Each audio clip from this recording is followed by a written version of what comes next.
우리 시간 한 마음으로 기도합니다. 먼저는 한국의 안보를 위해서 기도하고 또 우리 대통령이 순방길에 오르셨습니다.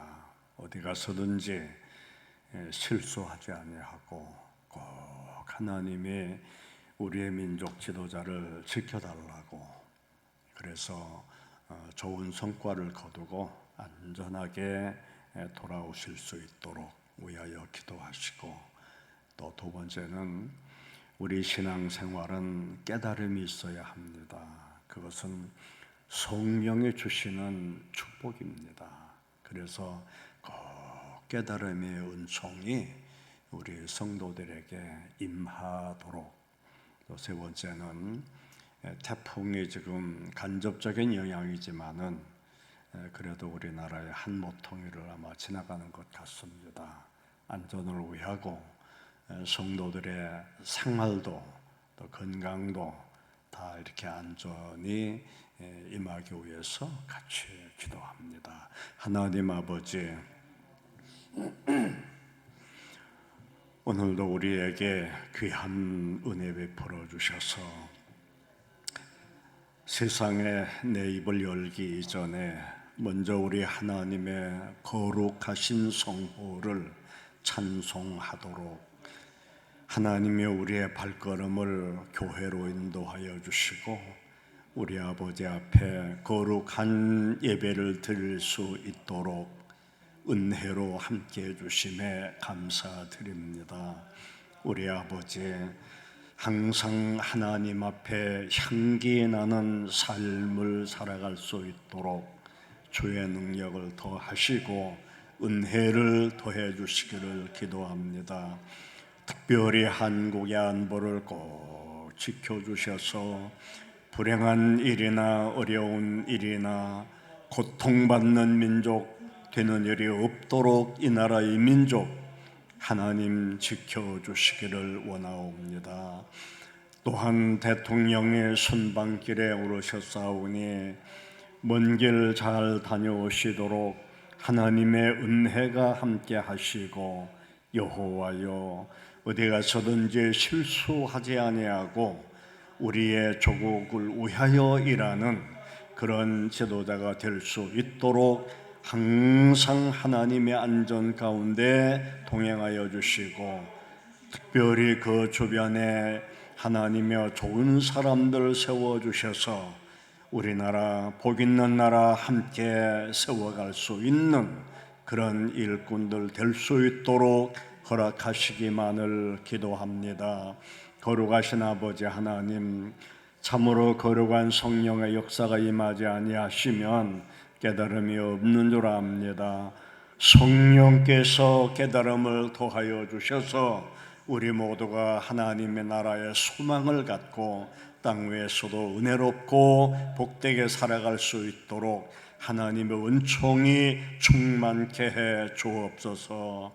태풍의 영향이 있사오니 하나님이여 피해 없도록 도와주시고, 아픈 분들 특별히 아픈 부분을 치료하시고 안수하셔서 건강한 모습으로 살아갈 수 있도록 이끌어 주옵소서. 하나님 아버지, 항상 하나님의 거룩한 영이 우리의 심령과 쇠약해져가는 육체 위에도 복 있는 은총으로 함께해 주시기를 기도합니다. 우리 중앙교회 꼭 지켜주시고 아버지의 원하시는 뜻을 이루도록 하나님께서 필요한 교회로 세워주시고, 이를 위해서 세우신 담임 목사님 위에 한없는 능력과 권능의 영역으로 더하여 주옵소서. 오늘도 은혜로 함께 해주심을 원하옵고 예수님의 이름으로 기도드리옵나이다. 아멘. 우리 하나님 말씀을 같이 봅니다. 에베소서를 봅니다. 신약성서 310페이지입니다. 에베소서 1장 13절과 14절 두 절을 같이 봅니다. 13절. 그 안에서 너희도 진리의 말씀 곧 너희의 구원의 복음을 듣고 그 안에서 또한 믿어 약속의 성령으로 인치심을 받았으니 이는 우리 기업의 보종이 되사 그 얻으신 것을 약속하시고 그의 영광을 찬송하게 하려 하심이라. 아멘.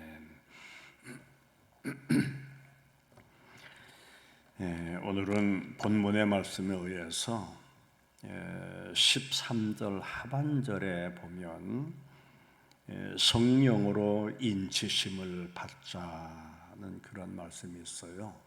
그래서 제목을 성령으로 인치심을 받자는 그런 말씀으로 우리 같이 또 상고하고자 합니다.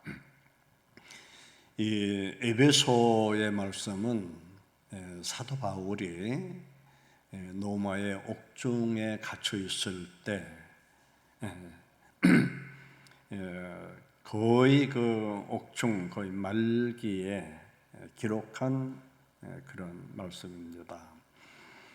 이 말씀을 유의 깊게 보면은 바로 이 말씀이 하늘의 신령한 복이다 그러셨어요.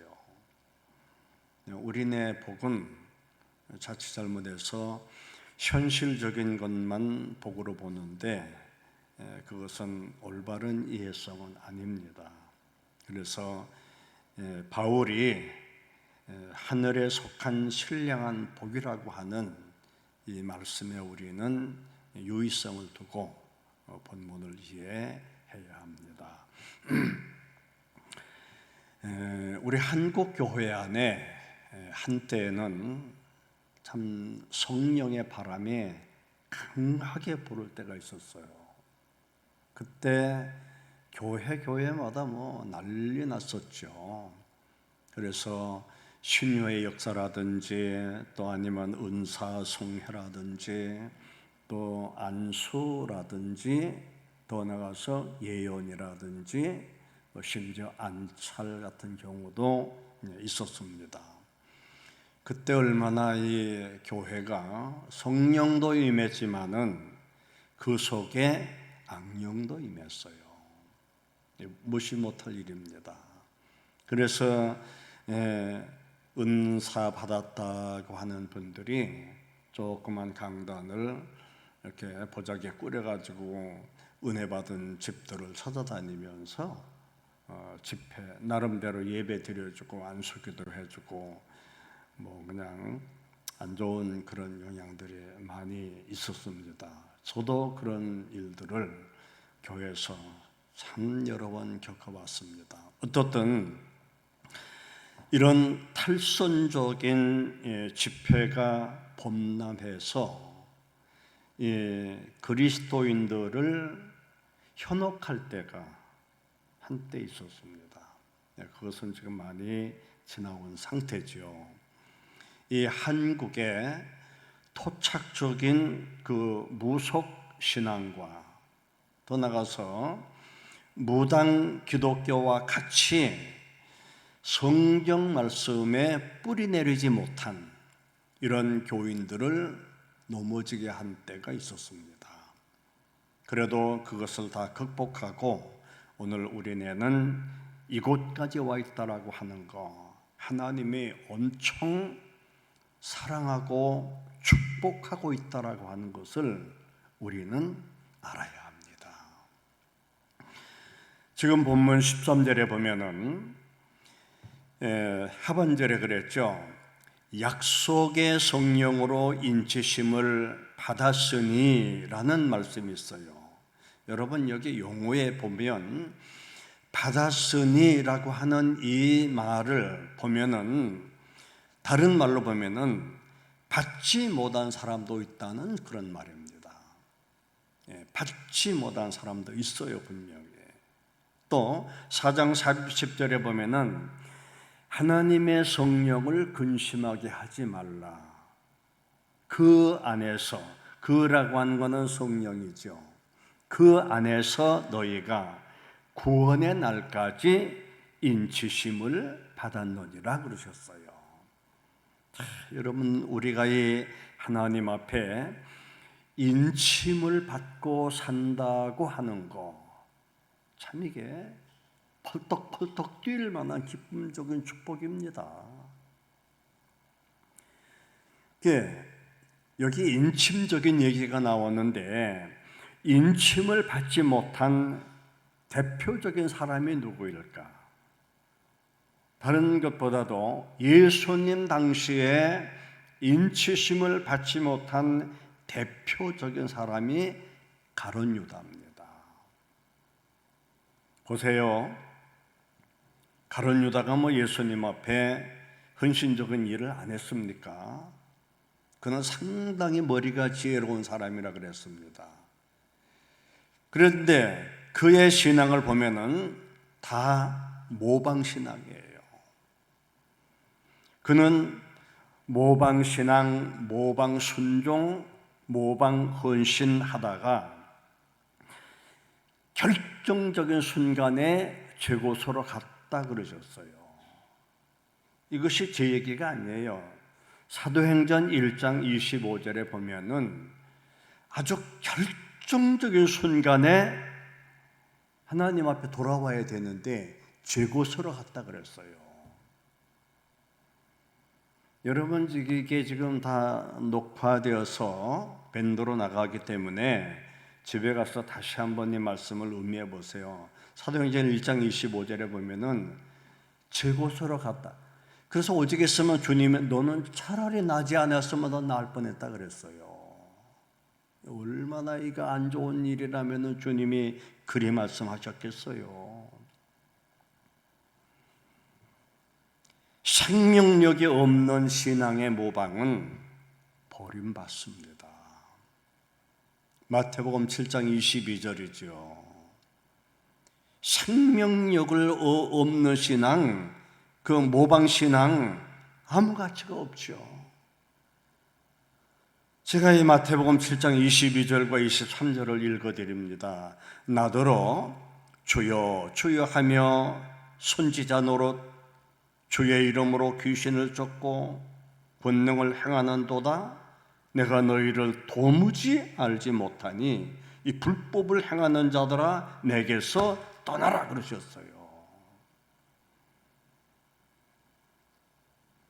여러분, 우리 신앙생활하면서 우리 자신을 신앙생활로 바로 세우지 못하면 우리가 세상에 버림받는다 그래 보세요. 제가 한때 저 산에 올라가서 그냥 천부의 의지 없어 손 들고 옵니다. 이 찬송 부르면서 주 나를 박대하시면 나 어디로 가냐고. 땅에서도 갈 것 없어요. 또 육체는 흙으로 쇠퇴해지지만은 영이 어디로 가겠습니까? 하나님이 붙들지 아니하시면, 그분이 붙들기 때문에 우리는 갈 곳이 있어서 행복하고 복된 분 아닙니까? 영적인 은혜를 받아야 돼요. 그러면 참 중요합니다. 여기 인침을 받는다 그랬는데 대간절 인치심이 뭐냐? 뭘 갖다 인치심이라 그러냐? 사도행전 19장 1절과 2절에 보면은 교회 영적 비극은 성령을 무시하는 데 있습니다. 늘 제가 말씀드리지만은 성령 무시하는 교회치고 은혜롭게 성장한다라고 하는 거 말하기 쉽지 않아요. 그렇다고 성령 얘기한다고 해서 이상하게 들고 날 때 그런 거 얘기하는 게 아닙니다. 지금 이 성령에 관한 명칭에 구약 성경에 여러 가지로 기록되어 있어요. 원체 지금 짧은 시간이기 때문에 다 이게 설명해 드릴 수는 없어요. 참 아쉬워요. 보면은 창세기 1장 2절에 보면은 성령을 하나님의 신이라고 나옵니다. 또 이사야 61장 1절에 보면은 여호와의 신, 또 이사야 11장 2절에 보면은 지혜와 총명의 신. 고린도후서 3장 3절에 보면은 하나님의 영, 또 베드로전서 4장 14절에 보면은 예수 그리스도의 영, 사도행전 5장 9절에 보면은 주의 영, 그렇게 나옵니다. 그래서 구약에서는 신이라고 하는 용어가 나오고 신약에서는 영으로 표현을 합니다. 어떻든 인치심이 뭐냐? 참 중요합니다. 확신을 주는 겁니다. 우리가 내가 너를 구원하기로 내가 너를 택해서 불렀다라고 하는 인침을 주는 거예요. 그때 주여 감사합니다. 내가 확실히 믿어지면은 나는 하나님의 사람이라고 하는 걸 내 스스로가 믿어져요. 남들이 아무리 아니라고 해도 나는 구원받은 자라고 하는 걸 내가 확신하는데 확신을 주는 겁니다. 그때 아멘 하는 겁니다. 그래서 교회는 아멘이 살아야 돼요. 아멘을 구원해서 받아내는 게 아니고 하나님 말씀을 줄 때 그 말씀이 공감이 가고 영적으로 보약과 같은 그런 힘이 될 때 나도 모르게 그냥 아멘이 툭툭 튀어나와요. 그냥 이 인치심이란 뭐냐? 하나님이 책임져 준다. 구약 성경과 신약 성경을 연결해서 읽어보시면은 하나님이 책임져 준다고 얼마나 많이 말씀하셨습니까? 그래서 하나님은 약속을 하고 우리는 그 약속을 지키는 것, 이것이 신앙이에요. 그게 복이고 그게 약속이에요. 약속하신 것 얼마나 중요합니까?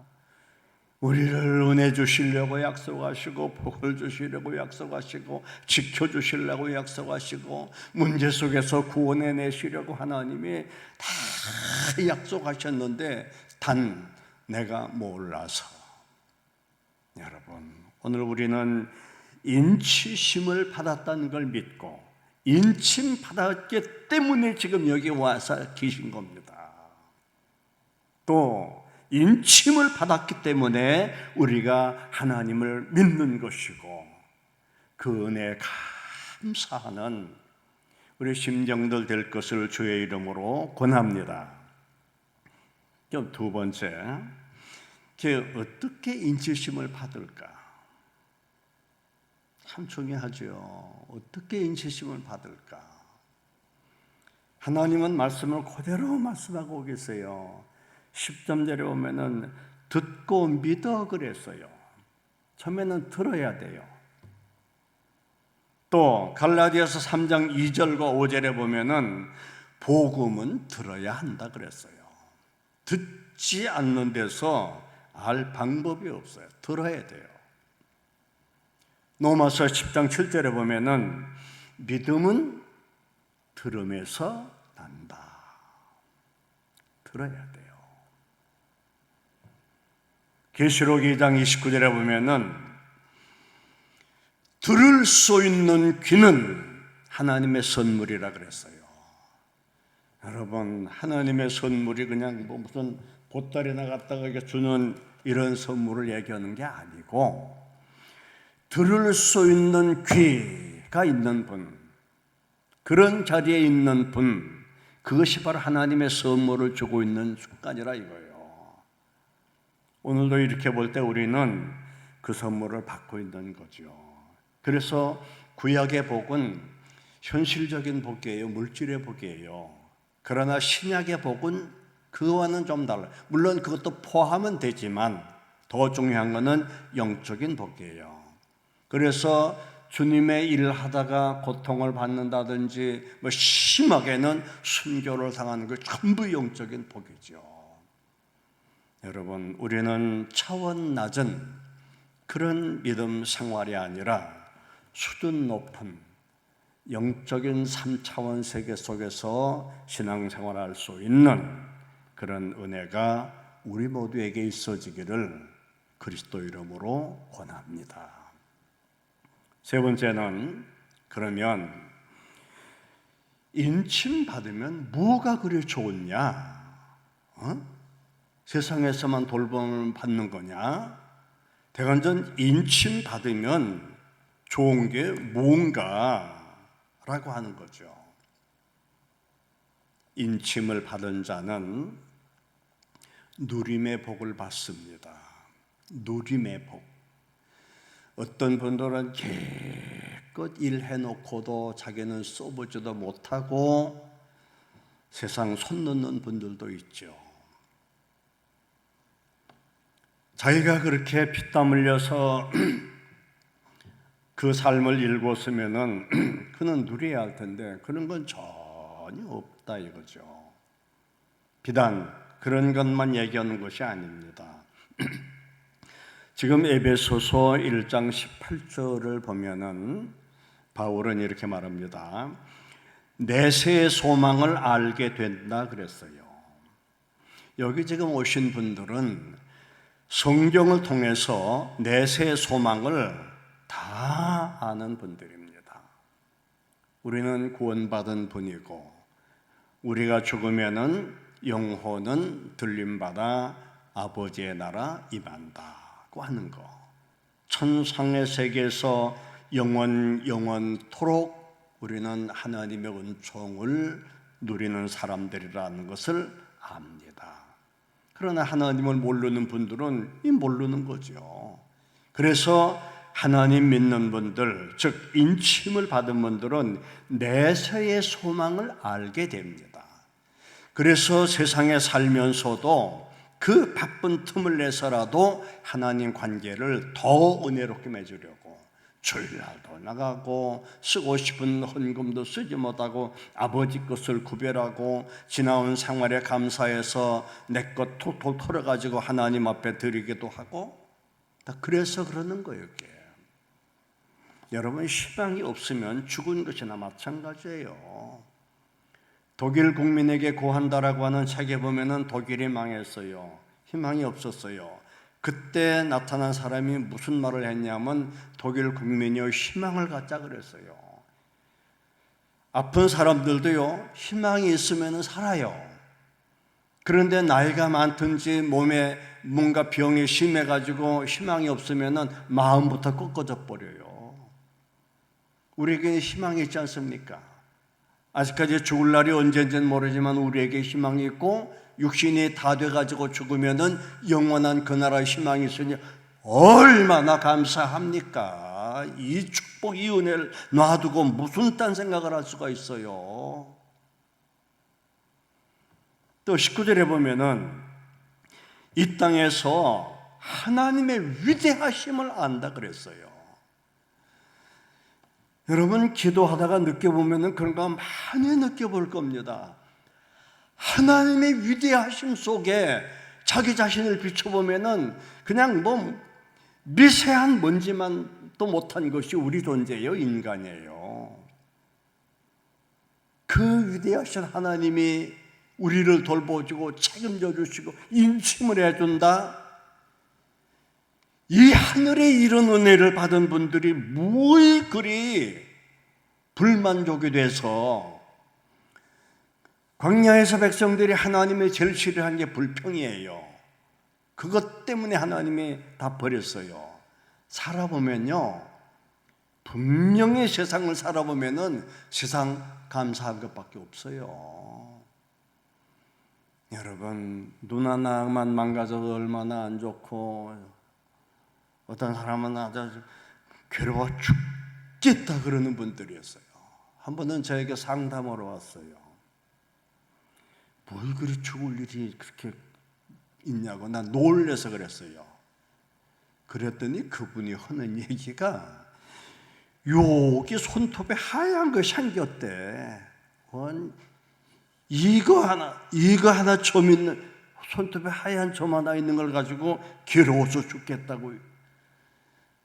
아이고 손가락 없는 사람도 사는데 그거 하나 없어 죽겠다고 절망을 하고 있고 참 내가 하나님이라는 그냥 귀팡매를 하나도 후려가려고 싶은 그런 심정이더라. 오죽했으면 제가 그랬겠어요. 하나님의 위대하신 그 위대하신 그 주를, 그래서 우리가 찬송할 때 주 하나님 지으신 모든 세계 찬송해 보세요. 머리털이 뿌쭉뿌쭉 올라가면서 나라고 하는 존재는 지극히 적어지며 위대하신 하나님만 높이 우러러보게 되는 그런 은혜, 여러분 그런 은총이 우리 모두에게 있어지기를 바랍니다. 이제는 모방신앙, 모방순종, 모방헌신에 깨어나야 합니다. 성령의 인치심을 받으면 감사가 새롭게 샘물처럼 솟아나고 감격이 솟아나고, 아유 집에 가서 또 야단 맞게 생겨 하다 보니 시간이 벌써 그리 갔네. 여러분 근데 성경 보면은요 어떻든 이 한 말씀은 드려야 될 것 같습니다. 구약 성경에는 여러분 그 성령이라고 하는 말이 안 나와요. 개정 성경에는 7번이 나와요. 개정, 지금 우리가 사용하는 성경이에요. 본래는 옛날 성경에는 성령이라는 용어가 구약에는 없어요. 예수님이 오신 이후에, 그리고 이제 신약 성경에는 성령이란 말이 무려 190회가 나옵니다. 이 구약에는 성령이란 단어 대신에 하나님의 영으로 표현했습니다. 근데 우리는 이제 신약 시대이기 때문에 성령으로 부르는데, 성령 은혜 얼마나 큽니까? 그래서 교회에서는 성령을 많이 찾아야 돼요. 성령 찬다 그래서 저 양반은 맨 성령밖에 모르나 보다 이럴 것 같아서 다음 시간부터는 성령에 대해서 안 하려고 합니다만은, 어떻든 우리는 성령의 은혜를 받은 분들이고 또 받아야 하기에 이 말씀을 드렸음을 믿고, 성령의 인치심을 받고 은혜 중에 살아가는 우리 모두가 될 것을 주의 이름으로 권합니다. 기도합니다. 하나님 아버지, 성령으로 인치심을 받고 그 나라의 소망을 두고 오늘도 나의 삶 속에 하나님의 손길이 함께 한다는 것을 믿고 감사함으로 매사에 조심해서 은혜롭게 한 날을 마무리할 수 있도록, 축복하신 한 날 값지게 사용하도록 우리에게 은혜를 주옵소서. 항상 하나님의 영에 함께 해주심을 원하옵고 예수님의 이름으로 기도드리옵나이다. 아멘. 하늘에 계신 우리 아버지여, 이름이 거룩히 여김을 받으시오며 나라에 임하옵시며 뜻이 하늘에서 이루어진 것 같이 땅에서도 이루어지이다. 오늘날 우리에게 일용할 양식을 주옵시고 우리가 우리에게 죄 지은 자를 사하여 준 것 같이 우리 죄를 사하여 주옵시고 우리를 시험에 들게 하지 마옵시고 다만 악에서 구하옵소서. 대개 나라와 권세와 영광이 아버지께 영원히 있사옵나이다. 아멘.